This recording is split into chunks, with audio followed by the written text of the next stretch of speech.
Hello everyone and welcome to today's Scottish Drugs Forum webinar. I'm Dave Little, CEO of SDF, and I'll be chairing today's session. The session will run no later than 2:30 p.m. today. The aim of the webinar is to launch the Injecting Equipment Provision in Scotland Good Practice Guidance, which has been published today. The co-chairs, John Campbell and Jim Shanley, and the members of the Scottish Injecting Equipment Provision Guidance Development Group, that's quite a mouthful, have worked diligently to produce the guidance that is relevant, comprehensive and evidence-based. This is essential reading for all involved in injecting equipment provision in Scotland, and the document provides a practice and training framework in which the effective delivery of vital services can be accessible for all. We're going to hear from a range of speakers today. Firstly, Andy McAuley from Public Health Scotland and Glasgow Caledonian University, who'll speak on key aspects of the new guidance.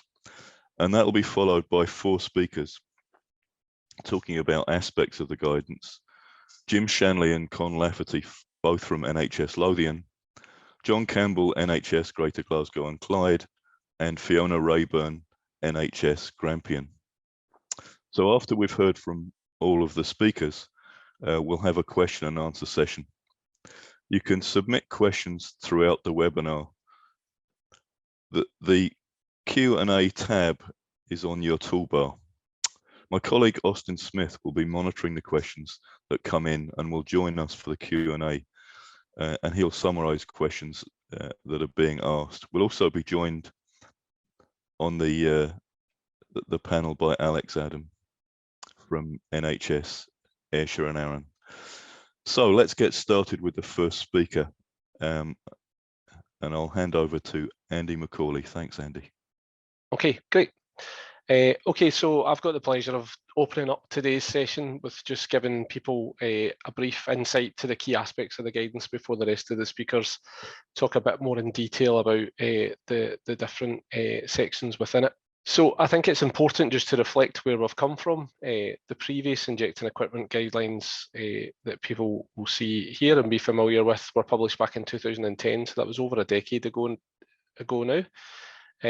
And at that time, there were 5 key aims of these guidelines. Firstly, to promote good practice in relation to the planning and development of services.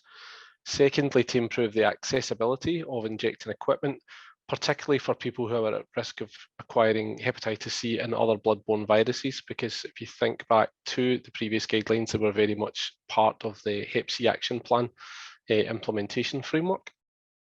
Thirdly, to improve the quality and consistency of services. Fourthly, to promote integration between IEP services and other services across health and social care. And lastly, to ensure local areas were taking steps to protect the health and safety of not just service staff and clients, but also the community in relation to the disposal of injecting equipment. So very clear aims back then, and particularly focused on bloodborne viruses. But as most of us know who've been working in the field across that decade, it has been a real decade of change, arguably the most changeable decade in relation to people inject drugs and the service landscape that has been perhaps since the onset of a lot of these issues back in the 1980s. First of all, there have been a series of infectious disease outbreaks. Next slide, please. And these have not been small outbreaks. These have been major infectious disease outbreaks that have affected particular populations within people who inject drugs, particularly in the west of Scotland, I should add, but also in other parts of the country. First of all, we had the anthrax outbreak, which we know was a very serious incident, which affected not just morbidity of individuals, but there was mortality associated with it.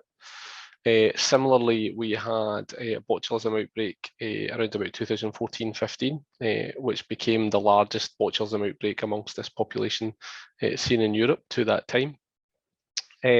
And then shortly after that, and one that continues to this day, was the outbreak of HIV among people who inject drugs in Glasgow, which again has been a significant incident to manage, and has been the largest such incident involving people inject drugs in the UK in the past 30 years, certainly since the onset of HIV in this population in the early 1980s. So it's not just about bloodborne viruses anymore, it's about wider infections, including bacterial infections amongst people who inject drugs that we have to be cognizant of. And who can forget also what we're dealing with in relation to drug-related deaths. I've included this here because we often talk about infection prevention when we talk about IEP, but obviously IEP has also got core business related to other harm prevention, including drug-related deaths. And Scotland's drug-related death epidemic has been well studied, well evidenced, well highlighted, particularly over the last couple of years. People now know about our rates being not just the highest in the UK, but the highest in the European Union, and arguably one of the highest rates globally.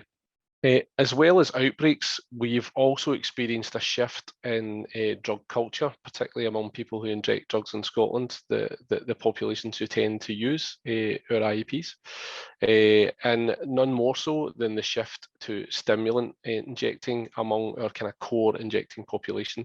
Obviously, this graph clearly highlights that heroin remains the most dominant drug injected in Scotland. This is data from NESE. With around 90% of people we survey every couple of years still reporting injecting heroin.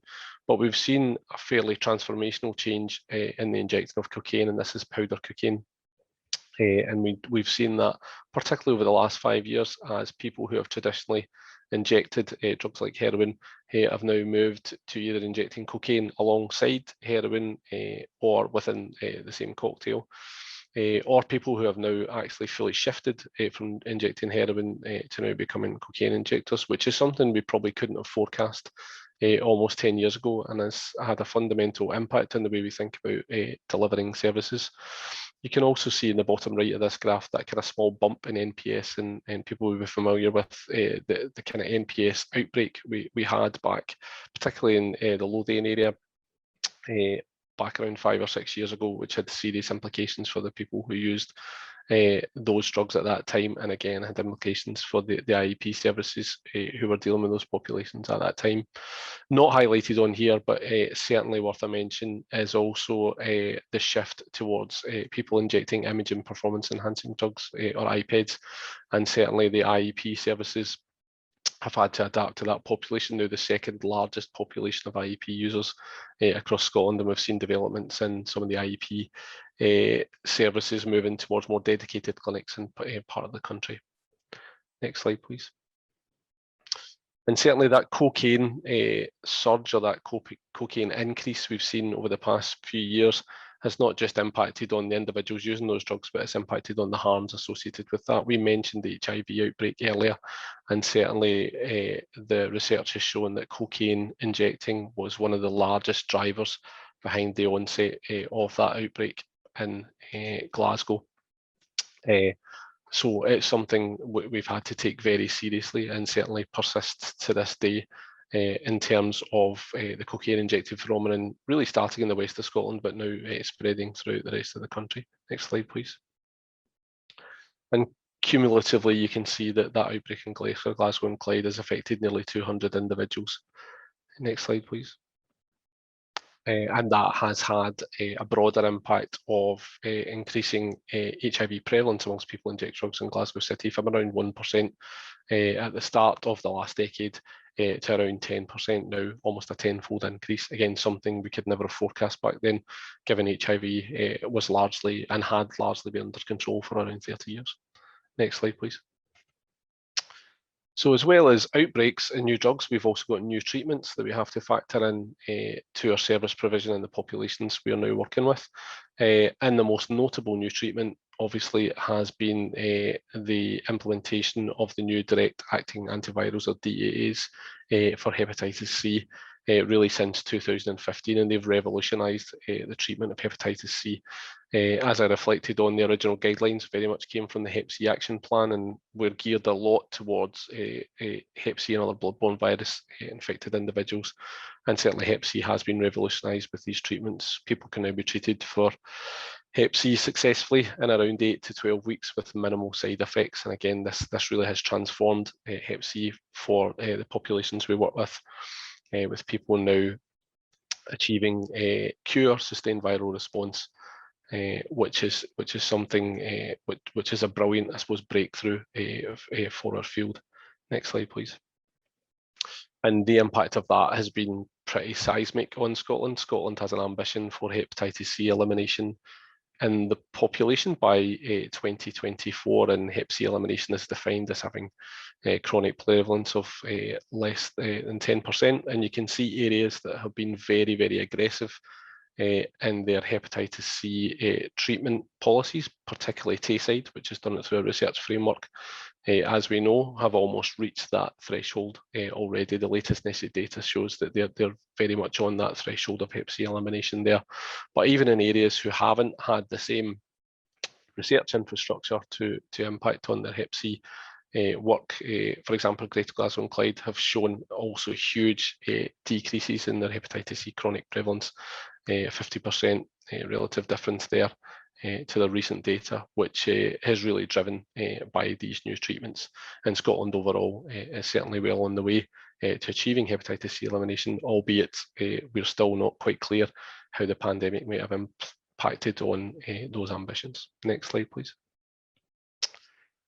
We've also experienced new equipment, and obviously injecting equipment services are very much focused on innovation, and Scotland certainly leads the way on innovating for new types of injecting equipment for our populations. We have a good track record of that, and there have been various examples in recent years that are now able to be built into the new guidelines, and this includes low dead space syringes. We've talked a lot about this within our forums and about how Scotland just went ahead and did it. Other parts of the UK certainly did this through a research framework at the time and brought it in that way, but Scotland's need was much more urgent, particularly in relation to the HIV outbreak.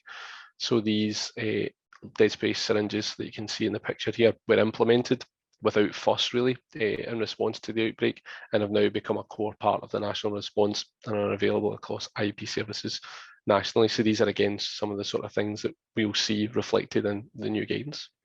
Next slide, please. And also new policies. Policy hasn't stagnated. We've had various new policies in this field over the past decade, maybe not enough for some people, but we've certainly had some, and some very effective policies. The most obvious example being Take Home Naloxone, which was launched officially in 2011.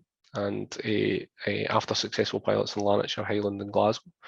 And we now see Take Home Naloxone in Scotland as a very core part of our response to drug death prevention. Scotland was the first country in the world to launch that national programme back in 2011. And if anything, we've seen a kind of re-energising of the naloxone response over the last 1 to 2 years, with a lot of the kind of wider distribution of naloxone that we've seen from partners outside of the NHS, including the police, the ambulance service, and certainly helped by things like the Lord Advocate's softening of the restrictions on who could supply naloxone in response to the pandemic, which has really allowed a lot of other third sector partners to get involved in supplying naloxone. So naloxone is a core part, again, of our IEP services now, something that wasn't a core part, again, when the previous guidelines were launched, and something we built in to these new guidance. Next slide, please. And then finally, new laws. Obviously, new laws take a bit more time to pass and need a lot more advocacy and a lot more work from time to time. And one of the most significant in our field, which we've again included as part of the guidance, is the use of foil, or the supply of foil, should I say, to promote route transition from injecting to smoking drugs. And we know that that law, after years and years of campaigning by various individuals in Scotland and throughout the UK, that law was formally implemented in 2014. And there has already been evaluation of that, which you can see on the screen here in Scotland, which shows that the uptake of foil has been a slow burner, if you'll pardon the pun. It's been more aggressive in some areas than others, but it is continuing to increase, and something we continue to promote as part of our suite of interventions within IEP services, and something we've focused on in the new guidance. Next slide, please. So that's where we were then, and that's what's happened to bring us to where we are now. And now, next slide, please. That brings us to the new guidance. First of all, the new guidance looks a lot better than the old guidance. The old guidance is a very kind of sterile blue cover, but Austin and his team have got this nice kind of patchwork quilt effect, which I think we all quite like. And certainly the new guidance tries to reflect these changes in behaviours, these changes in laws, these changes in policies, these changes in practice that we've witnessed, experienced and implemented over the past decade. So some of the aims are very similar to the aims of the previous document in 2010, but obviously some of the aims have evolved and modernised since then. It's important to highlight them. First of all, it's still about promoting good practice that improves that accessibility, quality, consistency of services, and I think that's something we will always strive for. Also, secondly, we're looking about improving the accessibility of equipment, but you can see here the language has evolved. Before it was injecting drug users, the language is now very much person-centred. We adopt the international nomenclature for people who inject drugs here, and that is used throughout. And you can also see we broadened now beyond BBV infection to include other drug-related harms, and that very much reflects what we see day to day within the population. It's not just about BBVs, it's about other infections, whether bacterial or systemic infections involving people who use drugs. Partnership working is again a key focus for this document, as it was before, and retains that focus not just on health, but health and social care, and there are obviously other third sector services that are now critical to delivering this work. And as I've said, we aim to promote a pragmatic, person-centred approach to the health of people who use drugs within this document, and language is a key part of that and something that we very much focused on. And I suppose finally, these documents, or this document, this new document, is aimed at providing staff with a greater understanding of practical evidence-based interventions. We took a very pragmatic approach to evidence within this document. There was a very widespread, systematic review of the evidence conducted, but we've also learnt a lot on experience and practical evidence from individuals who are working on the field. So that the document is not just evidence-based, but it's evidence-informed, and hopefully that allows people to pick up this document and use it day-to-day in their practice and refer to it day-to-day practice.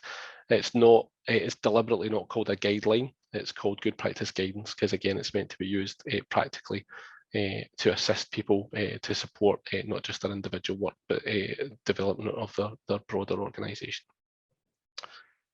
Next slide, please. So just to summarise, yeah, the document should give people an overview of the current situation in Scotland in terms of evidence and policy, and we've tried to do that. Obviously, we've been hampered a bit by the pandemic in terms of delaying when we've got this out, so we're probably a year behind when we were going to publish it, so bear that in mind. But certainly, the document does give good guidance on how to implement injecting equipment provision programmes, a range of different models of service delivery, and a full broad remit and scope of different equipment, paraphernalia and supporting services that people can use in local areas. And finally, training is a key part of this document, and training is highlighted throughout, and certainly after the launch today, that will be something we will certainly be focusing on in terms of assisting people with the right training packages to help them implement the document and the guidance in their local areas. And I think that's me. Thank you. Thanks so much for that, Andy. That was a really helpful overview, and useful to link it back to the previous guidance, which was issued over 10 years ago. Andy can't unfortunately stay for the panel discussion later, so can I just thank you, Andy, now for your contribution, and also your contribution to the guidance itself. We're now going to move on to good practice examples, and our next speaker is Jim Shanley from NHS Lothian. Jim. Hi, thanks, Dave.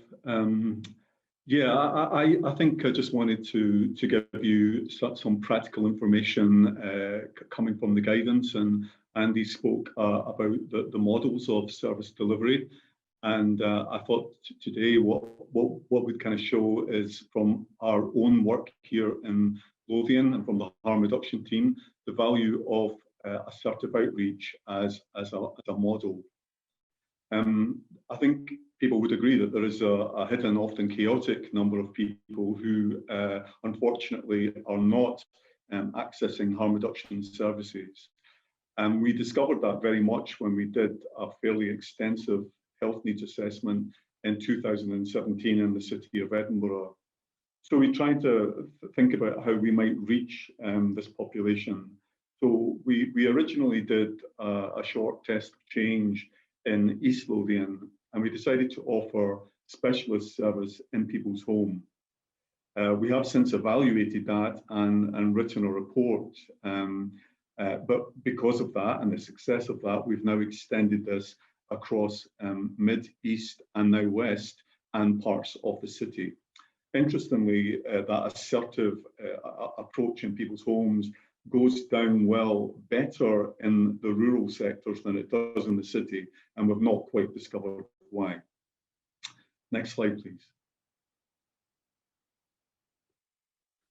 So we thought about some change ideas, things that would be different in terms of offering the service in people's homes. And we wanted to offer that home-based, in-depth interventions. And that would include IEP distribution. So we were going out, we were taking needles and syringes and paraphernalia, but we also took returns, of which they were significant. And this was a way of addressing the fact that many people were almost hoarding used works in their houses, and we were able to take that back. We were promoting and delivering bloodborne virus testing and having much more in-depth discussion about transmission risks, and obviously giving safer injecting advice. It felt like we had improved accessibility because we had a reach to the household itself, but quite often people were in that household and we could reach them as well. And then there was a sort of word of mouth approach where we were given the address of other people or other people to visit the week after. So it felt like we were being much more accessible to this group. We of course offered naloxone and overdose advice to all of our contacts. But there was also a renewed emphasis on the need for good hygiene and hand washing. And this was often done in someone's home a lot easier than it may be done in a clinic situation. And actually, this is the part that almost staggered us in a way, because those of us that have been around for perhaps 10 years or more will remember Professor Abel Taylor's research at injecting in people's homes, which was recorded at the time and highlighted the lack of hygiene, etc. And tragically, things hadn't changed that much. So it actually took us back to basics in terms of hand washing and looking at the areas that people were injecting in. Next slide, please. So further to that, we were able to refer and signpost people to BBV services where that was applicable, and also ensure that people were following up on appointments. And it did create good working partnerships. We were working in tandem with our third sector partners, but sometimes it included social work, sometimes it included GPs. We also tried to break down some of the barriers to treatment and prescribing services, and overcoming that by doing on-site assessments and direct links into the many substance misuse hubs throughout Lothian. At the same time, we were creating a weekly community huddle here at Spittal Street that people were calling in on a Teams meeting. And at that meeting, we were able to highlight, again, people who were at risk, injectors, etc. And we were able to arrange visits, again, with our partners. So it felt very much an integrated approach. Next slide. So how was it implemented? Initially, we spent a lot of time in community IEP pharmacies and engaging with people there and trying to work out whether there was an appetite for people to be visited in their homes. And when we realised that there was, on a practical basis, every week, we would make contact via text or a telephone call, asking people what they may want in terms of needles, syringes, etc., or, as I've just mentioned, via the huddle. We always used our NHS Identicom, which is a safe and well process, but always safe and well procedures were in place on all outreach sessions. Self-service delivery was offered using an unmarked staff car, and that was a way of bringing anonymity when going into people's homes. And it was a very different model from our bus that we'd used across Lothian, where it had very clear NHS signage that this was something quite different. And in terms of recording all the interventions, we used Neo, either remotely or we were recording all the informations in relation to that intervention in the person's house. Next slide. So there were common themes, and I guess for us, the beauty of that was we could look at those themes either weekly or by review and think about how we address that. But bloodborne virus testing, that was something that we tried to promote as best we could. And we often found that we were in the midst of new instances of Hep C. And the value of that was that we could try and talk about partners, talk about people that perhaps folks were injecting alongside, and offer the DBST testing in a wider net. Naloxone and overdose did come up in many of the households that we visited, and it gave an opportune time to discuss that in more detail. I think one of the successful themes was definitely partnership, working with our local third sector agencies, and that was very beneficial to people's needs. And as I've mentioned before, the poor hygiene and unsanitary conditions were very apparent in many of the houses that we were visiting. And as I said, this took us back to basics, if you like. And as Andy mentioned earlier on, looking at the drug profiles, by going out and chatting to people in this way on their territory, we were able to spend a bit more time looking at the local drug trends and those risk factors, and how do we address that. Next slide, please. So we did engage in an evaluation, and here were some of the comments from some of the people that we were seeing. I think there's evidence here that people, or some people, were one person there stopped neck injecting, which high risk area. Another person decided after discussion and several overdoses that they wanted to stop Xanax and pregabalin. So again, that was a positive. And I think there was also an appreciation of the consistency of workers.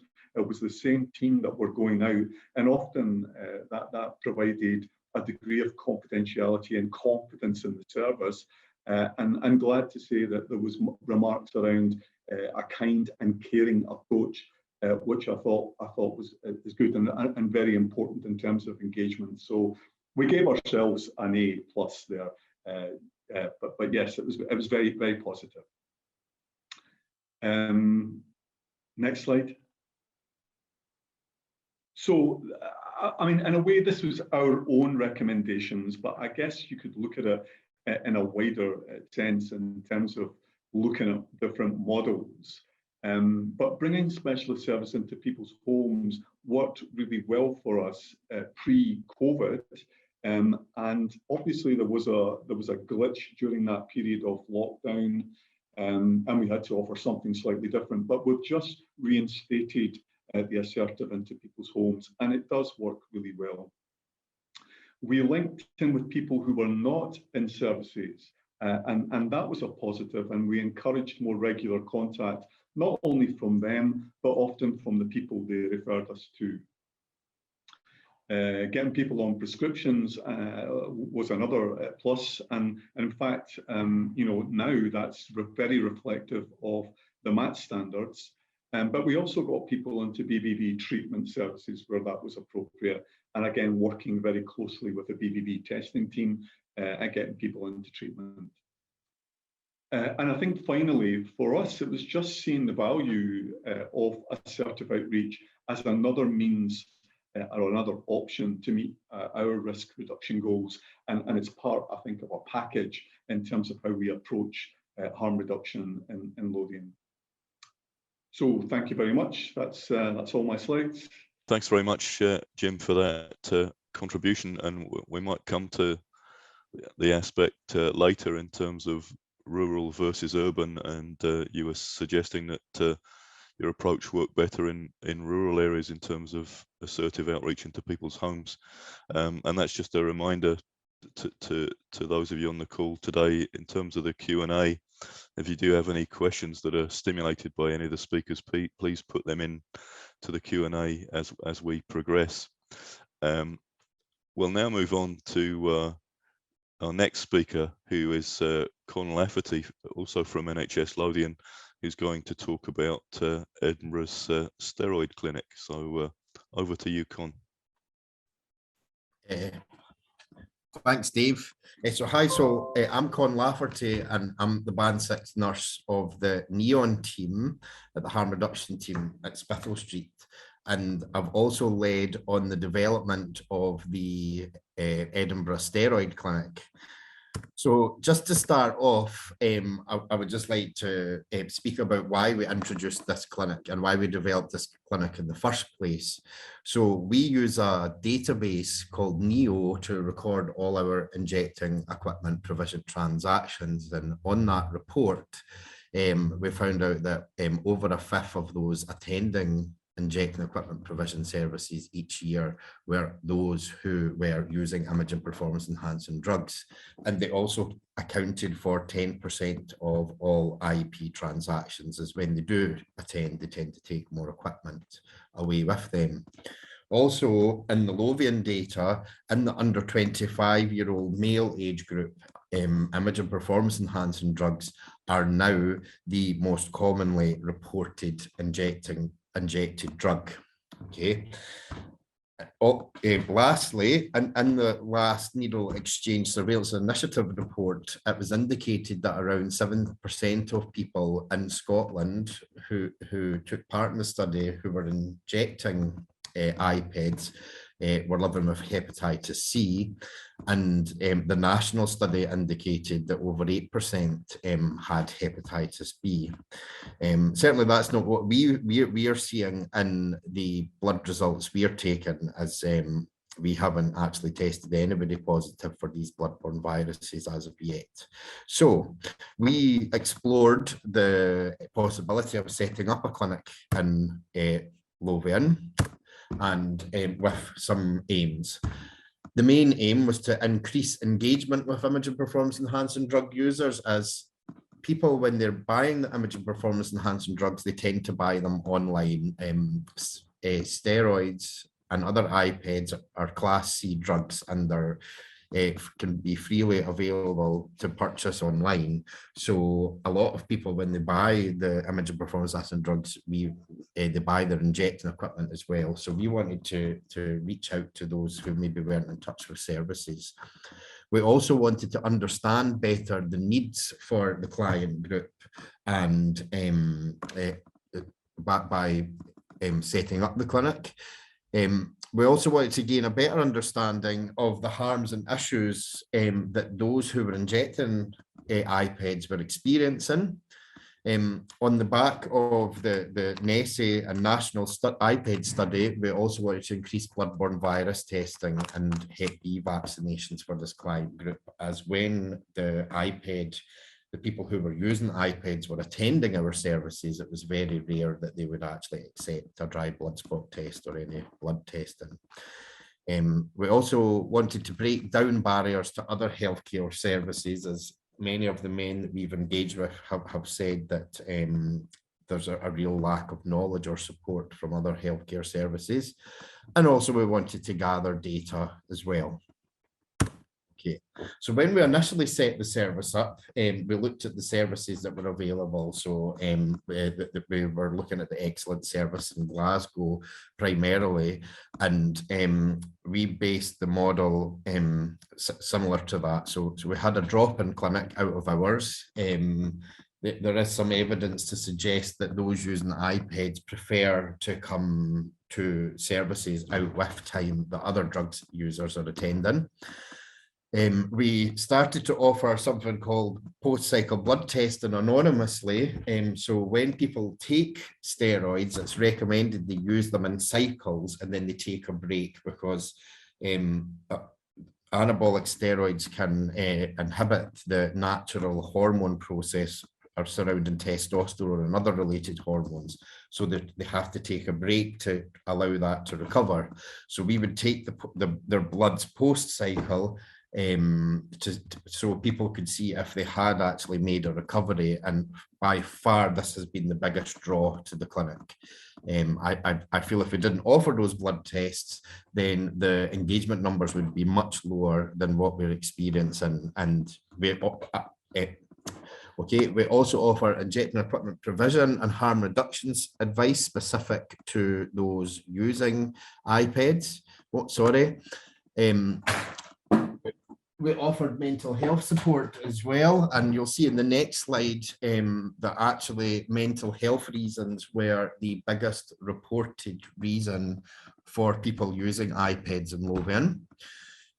Also, if people have been using steroids long term, for some of those, their HPT, their natural testosterone and related hormone system doesn't make a full recovery. So we created a referral pathway through the endocrinologists in Lothian to help those that couldn't make a recovery.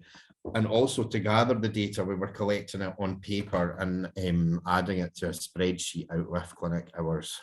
So from running the clinic for a couple of years, and this was the second year data for the 143 men that we engaged with, that mental health was by far the biggest reason that people reported using iPads, in particular body dysmorphic disorder or low self-esteem, depression and other issues as well.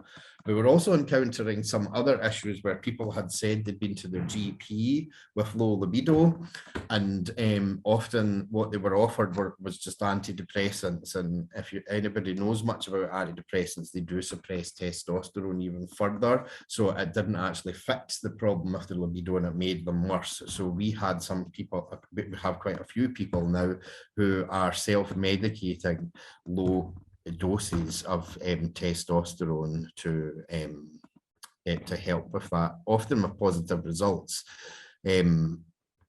Okay, so on the back of that data, we have introduced some new services to our clinic. Okay, so at the moment, because of COVID, we've had to move away from drop-in to appointment only. However, that's limiting the amount of people we see. So we could only actually see 6 people a night, because it's a Monday evening the clinic runs. But we did do a satisfaction survey and found an overwhelming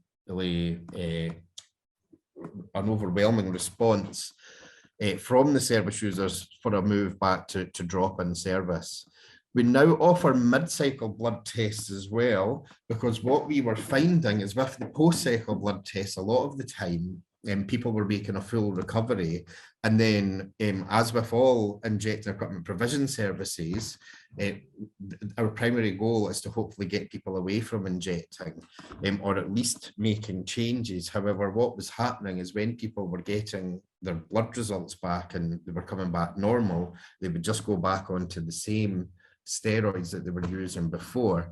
However, with these mid-cycle blood tests, we can show people how their bloods look while they're on cycle, and we have that has been a hugely effective tool at getting people to at least take on the less is more approach and cut out a lot of the more harmful steroids, maybe like trenbolone they were using. Okay, and I do have some examples of the blood results after this slide. We have a psychology service now as well. So just recently, a psychologist has joined our team, and we've already made a couple of referrals to them already. And then Jim has been providing a counselling service to our service users for quite some time. Also, now we've created a database using NEO specific for the iPad clinics, and with a vision of being able to pull reports that can link, for example, the blood results to the specific steroids that are using, and we could use that information to shape harm reduction policy for iPad users. So we would have evidence to suggest, okay, if people take these steroids, these ones are potentially more harmful to the liver and the kidneys than some of the other steroids.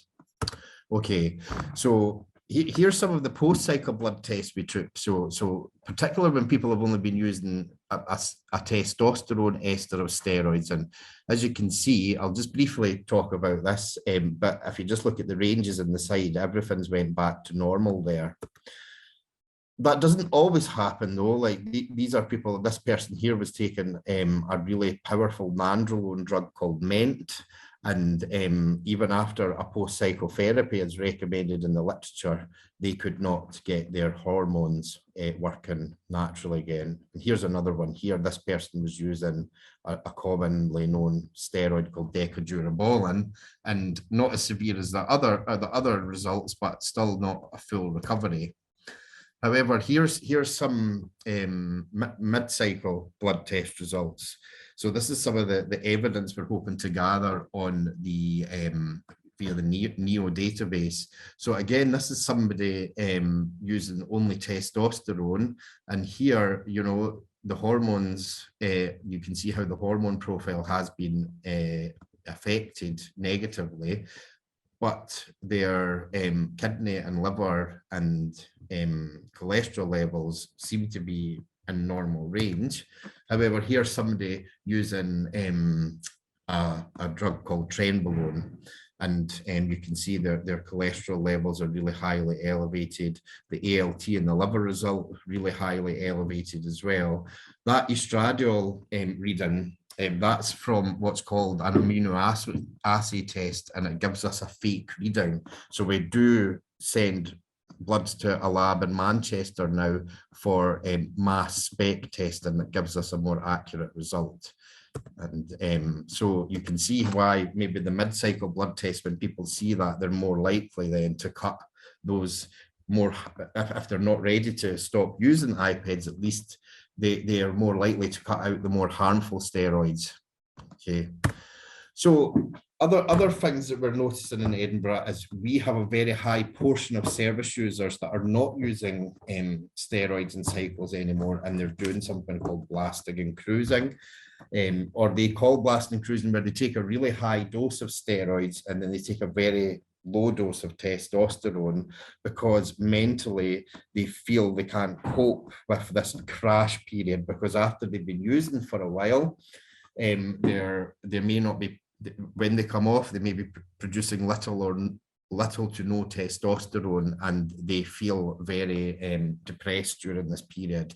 So to avoid that and avoid potential muscle loss, they do this process called blasting and cruising and it will be much more difficult for them to make a hormonal recovery if they continue with this process.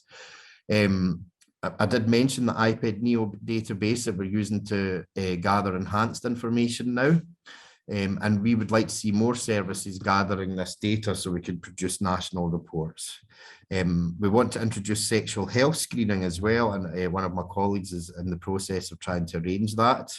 And as well as referrals that can help people with the recovery, such as endocrinology, we're finding that quite a few men who have been using steroids, and one of the side effects they can get from that is something called gynecomastia, that when they've been to the plastic surgeon, if they find out they've used steroids, they take a real hard stance against them, because they say it's a personal choice and there's no mental health or physical health issues driving their use, which we know is incorrect. And we would also like to see more staff trained. Currently, there's only 2 of us in Lothian that can work on this clinic, and we really need some more staff trained to help us out. But yeah, that's the slides. Thank you. Great, thanks so much for that. Our next speaker is John Campbell from Greater Glasgow and Clyde Health Board, who's going to be talking about the WAND initiative that I'm sure most of you will have at least heard of. Thanks, John. Okay, thank you, Dave, and thanks also for the opportunity to present in today's session. So essentially what I'm going to cover in the course of this presentation is 2 key things. Okay, first slide, please. When I look at WAND, is an overarching initiative that we introduced in Glasgow in September last year. And within that, we'll look at the assessment of injecting risk as a harm reduction tool. Okay. Okay, so you can see from the timeline there on the left that in Glasgow, we have a long and sustained history of drug harms. And a lot of these harms repeat themselves in cycles. You know, we're talking now about benzodiazepine use as if this is some new phenomenon, but it's not. Go back to 1986, and we've seen lots of people hospitalised with injection of temazepam. You know, in the early 1990s, they had associated the use of temazepam in Glasgow with an increase in drug-related deaths. And the 1990s was a decade for us that was characterised with a very high prevalence of hepatitis C. And as Andy alluded to in his presentation, the introduction of hepatitis C action plan. In 2000, we had 23 deaths in Glasgow through an outbreak of Clostridium novae, so this was contaminated heroin. And we had another spore-forming bacterial outbreak in 2009. There were 14 deaths, 9 of those deaths happened in Glasgow, and this time it was anthrax. 2011, we started to see presentations at our drug services when people had lost days out of their life. And we identified through that newer types of benzodiazepines. The first one, I think, was phenazepam and then atizolam, and it's been pretty much atizolam since. 2015, surprise, surprise, with another spore-forming bacterial outbreak. This time it was botulism, over 30 people hospitalised, Glasgow in a very short period of time. And then the early part of 2015, we identified the outbreak of HIV, very much confined to our city centre injecting population at that time. 2019 will be aware across the country. It was a time of, you know, the highest figure ever for drug-related deaths, and we're literally just waiting on the next kind of catastrophe to occur. So when you look at our harm reduction response, really no city on earth should be more skilled at providing harm reduction in Glasgow, and I would suggest we could actually open that out to the rest of the country as well. We've nearly 40 years of dealing with serious drug harms. Okay.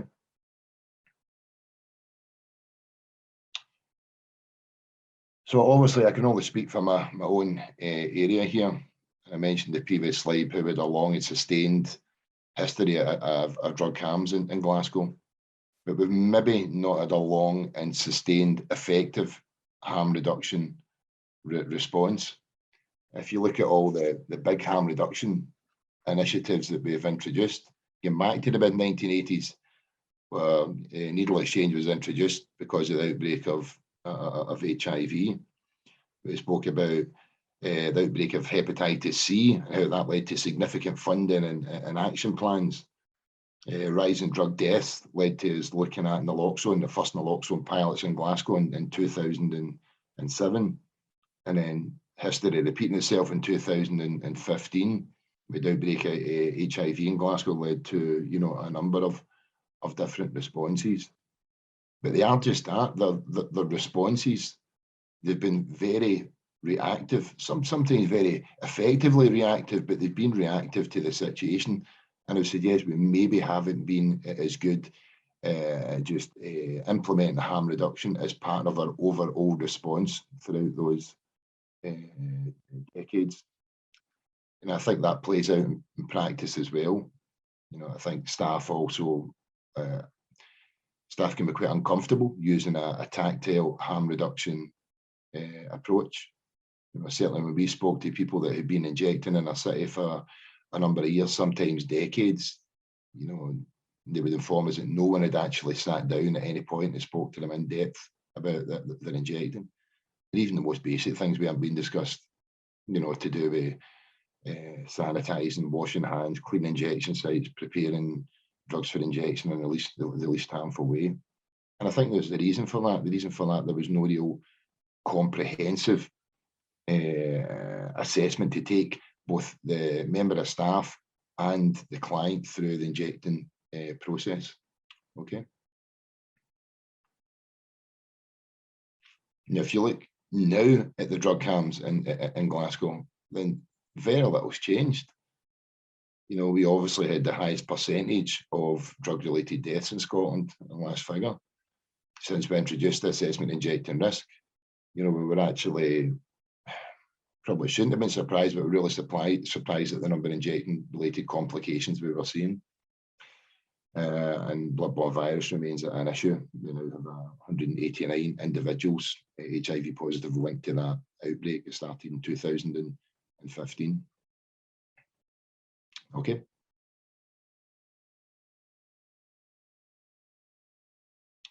So certainly my role over the past 12 years has involved trying to promote harm reduction across the board area.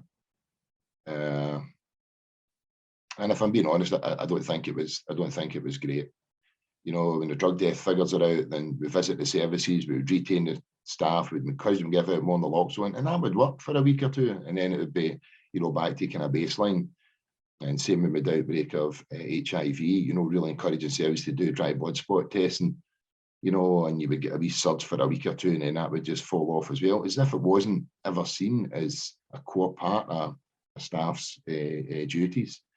And I was also aware that we were very much working in silos as well, because we were responding to a particular concern or an outbreak, a particular blood-borne virus. So having a long, hard think, the only way I could think to change this was to want clients to want these interventions, to want people to check their injecting sites, to want to talk about their injecting process, not just to take naloxone, but to carry naloxone and present frequently for BBV testing. The only way I could think to get clients to want to do this was to offer an appropriate incentive. So I have to say I was very, very lucky to have the full support of our ADP and obviously my line manager, Carol Hunter, to provide clients who completed the 4 interventions with access to a £20 multi-purpose voucher. It's a multi-purpose voucher that people use to top up their mobile phones, they can top up their gas, their electricity, they can buy shopping, or they can take £20 cash. We initially wanted to give people £20 cash, but that's going to work at this with £2,000 or £3,000, you know, probably wasn't one of my brighter ideas. So the PowerPoint system, PayPal system came into place here. Okay. So central to this is assessment injecting risk tool. This is where the worker and the client will sit down and they'll really go into the complexities about how they prepare and how they inject their drugs. And this is hosted on the NEO platform, you know, with all the security that brings as well. Okay. So we're very fortunate that we have Andy McAuley, Shanley Hutchison and their team providing us with the first year's evaluation. So I'm not going to steal any thunder here, but I'll take you back to the first month we introduced this. So that was the 1st of September last year. And in that month, we completed 377 full ones. And this is just an idea of some of the data that you can pull out of that, but it's not in any way a survey, it's not a bit of research. This is just hard data from assessments that were carried out. This isn't about collecting information. This is about working with the client and providing them with information to reduce the inducing injection-related harms. So probably not surprised, initially heroin was the most prevalent drug to be injected, but closely followed by cocaine. We could see the use of street benzodiazepines was very high, but we could also see the use of street methadone was significant as well, as too was the use of things like street pregabalin. We look at injecting sites and we ask the staff to visually check someone's injecting site, and they have to record on that assessment if that site is in good health or poor health. We can see that not far off half of people we assessed in September were injecting into the femoral vein, which is one of the highest risk sites that you'll get. And from them, when those sites were checked, a lot of them were not in good condition as well. And when we ask clients about injector injuries they'd experienced in the previous 6 months, you can see, they were very, very significant things you would expect. Venous leg ulcers, abscesses, other infections, deep vein thrombosis, missed hits were all coming up very, very frequently. Okay. And you look at the actually situational risks, situational risks either relating to bacterial infections or the transmission of bloodborne viruses. Those risks really jumped out as well. I mean, one that took me by surprise, I have to bear in mind the backdrop here. Middle and outbreak HIV, and we're really screaming for the rooftops, share nothing with anyone else. But yeah, nearly 20% of people we assessed were sharing, directly sharing needles and syringes with others. And a lot were having the drugs prepared for them by somebody else. That's where a batch of drugs was made to share. So, really, really high risk behaviour there. So you would hope even if that high risk behaviour was taking place, then and someone did contract a bloodborne virus, it would pick up really quickly, through testing. But more than half of those that we assessed in September had not had a BBV test in the previous 6 months. So these are people who are really at risk. Glasgow city centre and injecting population, and we're missing out in tests.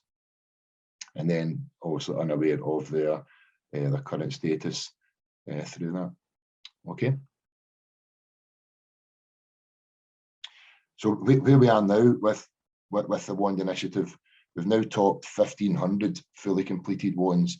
So that's around 6,000 harm reduction interventions that probably wouldn't have taken place. Maybe you'd have some naloxone and maybe some dry blood spot tests and things, but nowhere near that number.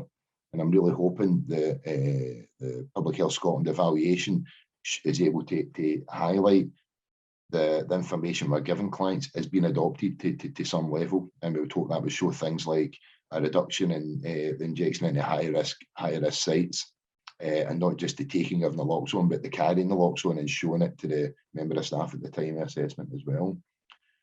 And I think it's upskilling our workforce, but I have to be really honest as well that there are a lot of challenges there. Although this is really cost effective, all those 6,000 interventions cost us around £30,000. That's probably for NHS, kind of part-time member of staff.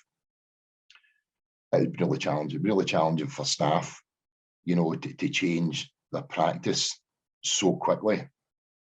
I was certainly down at the Glasgow Drug Crisis Centre for the first few weeks implementation of the WAND initiative, and I certainly wasn't staff's favourite person, I think it's fair to say. I was getting into the crisis centre and I was saying, meant to be a period of lockdown here, and there's 15 guys out there, and we shouldn't have queues, and I've not had my lunch break yet. And but after a week or so, you could really see attitudes starting to change. I remember one female staff saying, I'd done an assessment of a younger girl there, and she had 2 holes in her groin the size of 10-pence pieces. Why is that happening so quickly? And it was stimulating interest. Another member of staff had said, you've trained us twice in dry blood spot testing, and I just didn't have the confidence to do it. I've done about 30 now on my own, and I really feel like that was forcing change. It was forcing that upskilling in the workforce as well. Okay.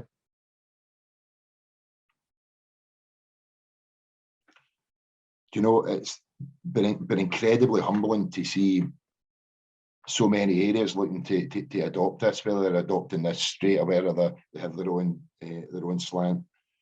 on it. And I think that presents us with almost an opportunity that we've never had before, really to coordinate harm reduction across the city and set the foundations for many years to come for us to build on. And the guidelines absolutely support this. The guidelines absolutely support the 4 interventions that are key to WAND. And I think in order for implementation to be successful in any area, there are 4 key steps. And the first step, certainly I found, was one of the most difficult, because that's what we have to admit as an area, or our services have to admit, or our staff have to admit that we are just not cutting it with harm reduction the way we should be. And I think if you can do that and you identify that there are gaps, then we have a responsibility to train our staff and make sure our services are providing these interventions. That's a fairly significant chunk. And then I spoke about the turbulence in the period of implementation.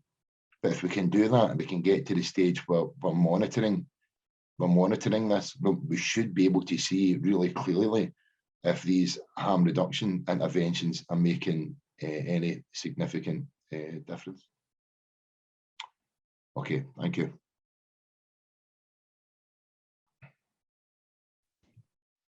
Thanks so much for that, John. I'm sure we'll come back to WAND as part of the Q&A, and hopefully that will stimulate more questions. Our final speaker is Fiona Raeburn, who's the specialist pharmacist from Grampian, and I'm not sure whether Alex is also going to contribute to this or not, but they're the 2 authors of this presentation. Over to you, Fiona. Thanks. Thanks, Dave, and thanks for inviting me along today. I'm delighted to be here. I have a role in Grampian as one of the specialist pharmacists for drug and alcohol services. Across Scotland now, there are people like me in your areas if you're ever looking for one. Myself and my colleague Alex, as mentioned by Dave there, were nominated by our national group to be representatives during the review of the guidance that we're presenting today. And I guess we had a remit for IEP in each of our areas, so it made us probably good fits for it. So I'm not sure if I won or lost the time cost, but I'm presenting for the 2 of us today, and both of us will be available at the end for questions.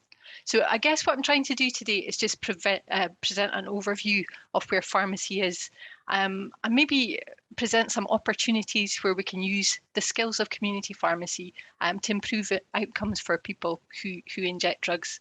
And I guess in Scotland with community pharmacy, it's all commissioned, I guess, locally.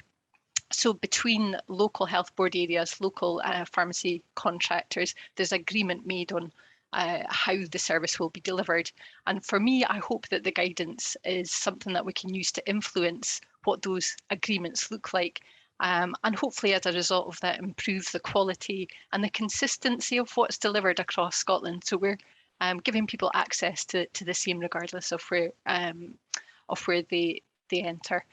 I guess just thinking back to what Jim was saying earlier, when we started community pharmacy IEP, certainly in our area, there was a bit of a mix. We were certainly looking at areas where there was a real need, and that's tended to be where we started. Also a few actually volunteers.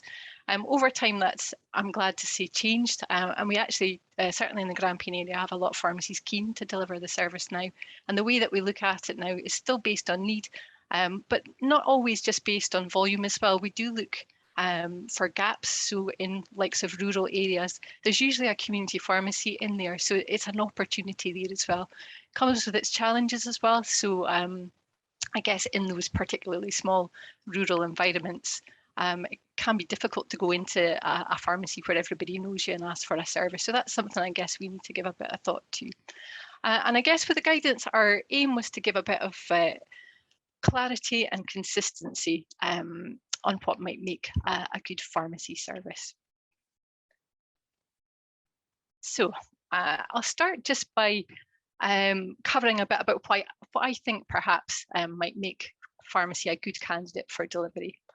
So in terms of where pharmacy is located, I've touched on it already. They're available in most communities across Scotland. There's a good network of community pharmacies already delivering services to local communities. I would like to say, and I've pointed out there, I know there's a lot of talk just now of low threshold services. I'd like to claim it as ours, being the original low threshold services. There are very few healthcare professionals where you can go in, walk off the street without an appointment at a time that suits yourself and speak to a trained healthcare professional. So I think that for me is a key benefit for access. You know, it's at a time that suits you and with a person that has experience on a wide range of skills. It is a skilled workforce, so regardless of the role that somebody has within a pharmacy, whether they're the support staff on the counter, whether they're a dispenser or a technician within the dispensary or the pharmacist themselves, they've all gone through training to deliver their role, and it's unique to the role that they're delivering. As well. And I think for me, with needle exchange, with IEP, what we should look to do is tap into those skills and make best use of them to try and get best for our clients accessing needle exchange for the people that are coming in there. If you think about the pharmacist specifically, as a pharmacist myself, we've undergone a wide range of training. So we've undergone 4 years of training in medication, how it works, how it interacts, what it does to the body, and that includes things like opiates, like benzodiazepines, even something like cocaine. So in the back of the midst of our mind there, we already know about those substances. Perhaps what's not always apparent is how we apply that to people who are using them in different ways to how we might prescribe them. So if somebody's choosing to inject a substance, that might feel a bit more foreign. So I think for me, that's for us then to train our staff and ensure that we're supporting them to be able to deliver IEP effectively as well. Moving on from that, I guess just in thinking about the wider role of community pharmacy, we are generalists, and I'm sure you're aware from things like the media campaigns just now, we're promoted as the first point of contact for non-urgent healthcare support. So we're encouraging communities, regardless of the ailment, to walk in off the street and ask for support. And the pharmacy staff are trained to triage this. They're trained to assess what that person's coming in to ask for. They're trained to assess whether that's something that they can treat within the pharmacy, and they can provide different treatments that might include things. I've put a few examples here, like wounds. They have got access to a small range of basic dressings. They can treat urinary tract infections, they can provide emergency hormonal contraception, and they can do all of those things free of charge. And for me, that's a real benefit for people that are coming into our needle exchanges, into our IEPs. These are people that often have significant healthcare inequality, and we can utilise those skills. We can identify areas in which we can support people better there. So I think even wider than the IEP transaction itself, there are other areas in which pharmacy is able to support. I've also put down there existing relationships. It's often the case that people who are using our IEPs may also be prescribed medication that they're collecting from a pharmacy. Now, if that's the same pharmacy, I guess it presents both an opportunity and a potential barrier as well. The opportunity being that the pharmacy staff are aware of it, that helps them identify the risks. They can maybe tailor their harm reduction advice and see perhaps when things are slipping as well, when things aren't going as well as they have been. Where it can be a challenge is it's the exact flip side of that coin, that it's anonymous as a service, it's confidential as a service, and I know through speaking to colleagues, it can feel sometimes like a burden that they are aware of the additional risks that somebody might be posing by using or injecting substances. And that can feel like a lonely place sometimes. I think pharmacy can feel like quite an isolated place to work. Hopefully less so. Hopefully we're improving on that now. So just in terms of the intervention itself, I guess what we're not trying to do is suggest that pharmacies or pharmacy staff are expert drug workers. We don't train them to be expert drug workers. and nor I think should we. I think we should focus on the benefits and the skills that are already there. What we are asking them to do, and what we should be training people to do and supporting them to deliver effectively, is to give and focus on that basic safer injecting advice. So that might include things like confirming which drugs are being injected, checking the frequency of use and the site on the body, considering whereabout the person is injecting, so whether that's indoors, outdoors, what facilities they have access to. That really provides a good flavour and a picture for what that person requires. So we do ask that pharmacies cover that with people when they're coming in. Advice on risks and sharing and reuse, obviously with bloodborne virus transmission, injecting site injuries, soft tissue, infections and whatnot. That's a key area where we'd be looking for everyone to approach, to speak to provide some advice, to provide those dressings if they can do, but also to refer onwards where it's not something that they're able to manage themselves. And with our increasing overdose situation and drug-related death in Scotland, we'd absolutely be expecting every pharmacy IEP to be covering overdose and to be making supplies of naloxone to people who are coming in. We're basically looking for them to deliver all aspects of what we outline in the guidance document as core IEP. So again, we're looking for people to assess what's required of that person, how much of what piece of equipment do they require, that it's appropriate to the drug use, to the route into the site, and they're able to influence people to take that equipment when they're coming in. Obviously asking and receiving returns and understanding that that's not a barrier to giving out more equipment, that it's something that we're encouraging every time somebody accesses the exchange. Giving advice, so we'd be looking for people to give advice on bloodborne viruses, to give advice on wounds, and as I'd said, support to access care where it's not possible to deliver that on site. As with all of our exchanges now, we're trying to really improve the data and the quality of data that we have. So we have an expectation that across Scotland, everybody is recording the data at point of exchange, regardless of what type of establishment they are.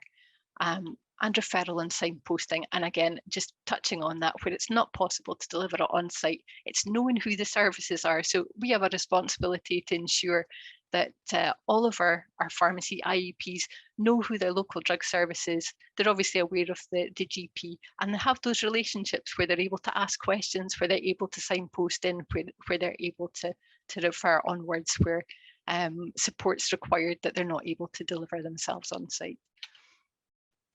And to do this, obviously training is key, and this is as much the slide for me as anyone else. This is an area I would really like to improve on up in Grampian, and for me, I'd like to see consistency across Scotland, so that it's something that's easy to access, that's makes sure that our staff have sufficient training to deliver what we need that service to be able to deliver.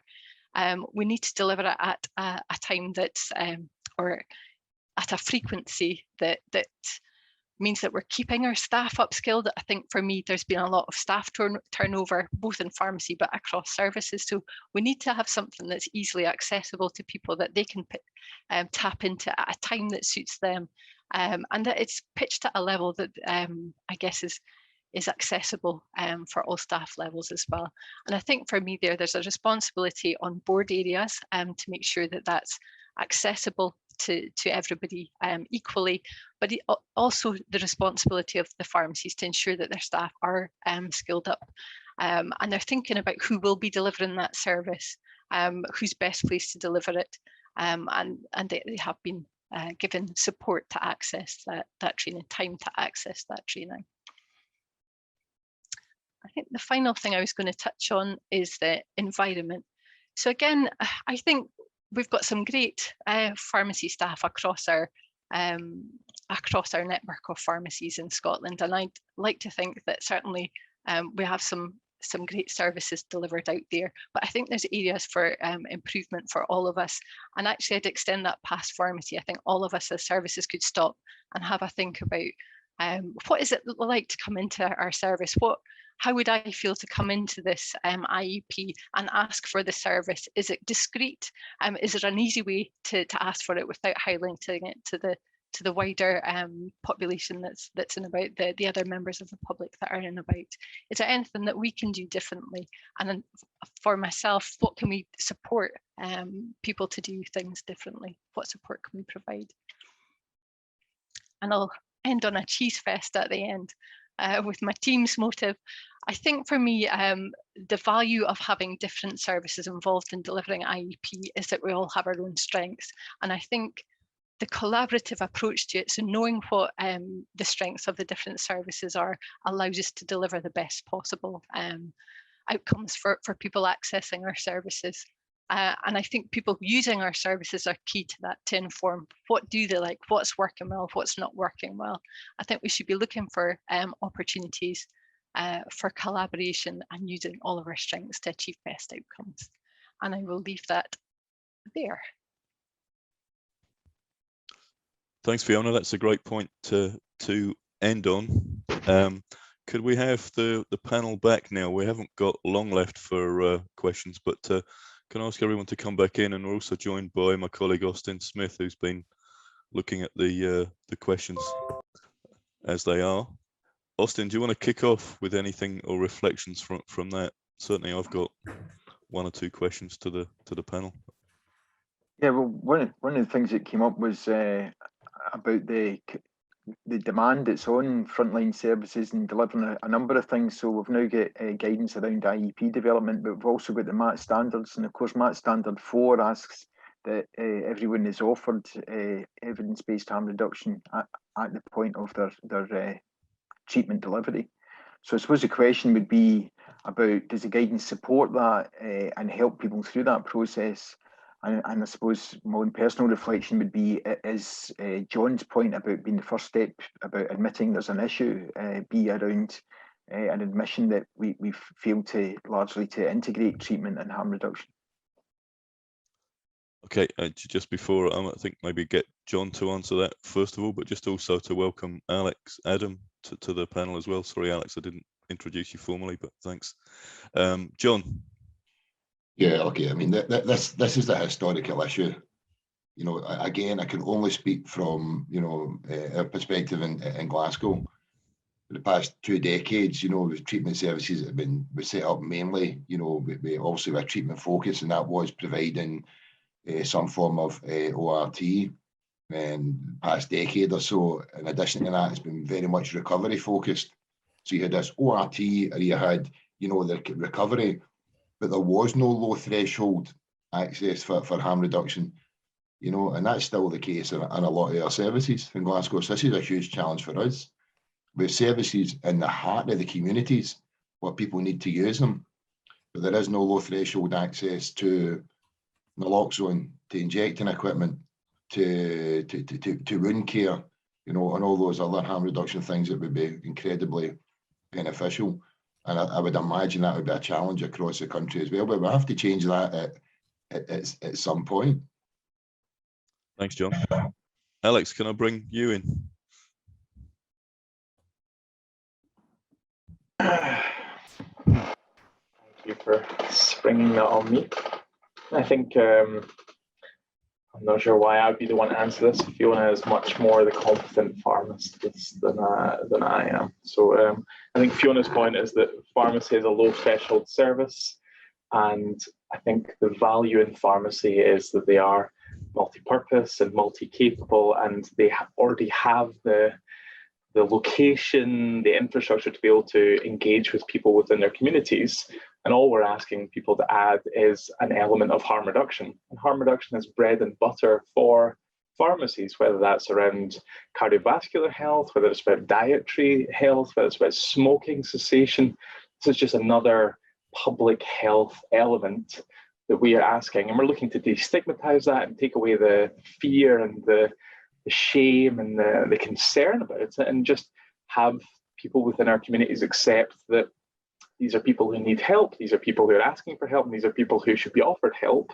And community pharmacy is an excellent location for that to happen. And it doesn't take more than the pharmacy already has. It's not specialist training. It's not you know, hours and hours of additional education. It's knowledge that they probably already have applied to the individual in front of them. Okay, thanks. Jim, do you want to come in? Yeah, I mean, I think it's fair to say, or I'm going to hazard a guess that within ORT services that the harm reduction element can be patchy at best. So it probably varies across the country, as it definitely varies locally, but sometimes that's about an individual who flies the flag for harm reduction, for naloxone, for injecting equipment, for BBB testing, for all of these things. And I don't think that that's useful or acceptable. And I think the approach needs to be much more consistent. And I think that's very much wrapped up in John's presentation with WAND and how that can sort of cover all the harm reduction aspects, if you like.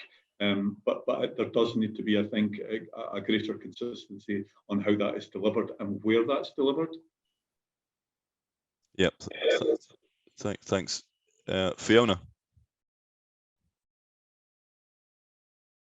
I guess the only thing I'd add to that is that acknowledgement that services are stretched and under pressure. And I know it can feel to people who are working on the front line that it's another thing to do. So I think that's something we need to consider and overcome whatever we're delivering. Certainly, and I think John, you maybe alluded to this in a recent meeting too, that it can often be the case that we maybe focus on naloxone, we focus on BBVs, and for a period that's what, you know, where we see the increases. And I guess it's trying to build a way without being overly bureaucratic that allows staff to deliver the interventions that are important to the people that are sitting in front of them, perhaps rather than covering all of the points that we need to for government. Thanks. Austin, do you have another question or from the audience? Yeah, well, there's a question just come in about the role of or the acceptability of peer-to-peer provision of injecting equipment and secondary supply. Is there any further clarification on that or thinking around that in the guidance? Who would like to take that one? John? Yeah, I would like more clarification on what peer-to-peer actually involves. You know, the guidelines recommend secondary distribution should be adopted. So I'm not sure if the peer-to-peer actually means, you know, a more structured, organised, almost service type delivery by peers, or it's just greater secondary distribution than has occurred to this point. Yeah, and certainly there are models of that around peer distribution of naloxone, which potentially could be followed. I'm just conscious that we've only got 4 minutes left, so maybe we'll just conclude by asking panel members, because most of you are involved in putting the guidance together. What do we do next? And I'll go to Con first because I haven't brought him in yet. So in terms of the guidance, Con, what's your thoughts, and obviously particularly around iPads? But if we're just focusing on primarily iPads, I did just have I've had a little look at some of it, and it is included, but all services now, with the popularity of iPads increasing, and with the heroin injecting population aging, and in the under 25 age group, that the number of people injecting iPads as it's the most commonly injected drug, then services need to adapt to understand how to better provide the harm reduction in IEP services focused on iPad use as well. So having more enhanced knowledge on what to advise people during the IEP transactions, as I feel that can be quite lacking. Yep, thanks, Con. Jim? I guess I just wanted to say very quickly, it's been a massive undertaking after 10 years with no updates on the guidance. We sort of left it on a shelf, and therefore we gave ourselves more work at the end of the day to update and renew, refresh, whatever you want to call it. So I think now we need to see it as a live document, as it were. I don't think we're expecting anybody to read this cover to cover unless you really want to. I mean, it's fascinating stuff. You know, you really should. However, the reality is that people probably won't. But I think looking at it and moving forward, the group probably needs to meet more often as we move forward and review new data, etc. But I think there's a training element to all of this, and I'm really, really keen on what we've done nationally. I think over the last 10 years, with the prevention network, the NEO development, we've achieved so much on a national basis. And I think the sum of that is much more beneficial, if you like, because I've learned so much from this process. So live document, definitely, and looking at what aspects we might have to focus on for training moving forward, I think would be the next step perhaps. Fiona, I think you mentioned training as well in your presentation. Well, you did. Absolutely. I would just back up what Jim's saying here. I would really hope that a lot of our developments would do consider the collaboration nationally and try and learn from each other and get best from each other as we're going forward.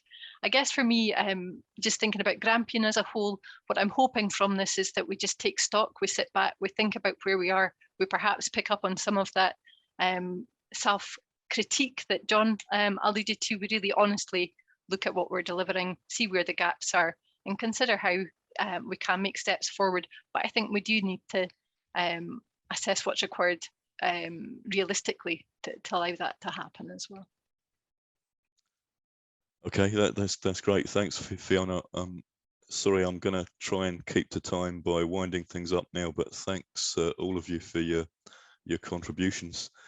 Putting together guidance is clearly just a start, as has been described, and we now need to ensure effective implementation. And all partners, as has been highlighted, will be looking at how best to promote and disseminate the guidance and indeed train staff appropriately.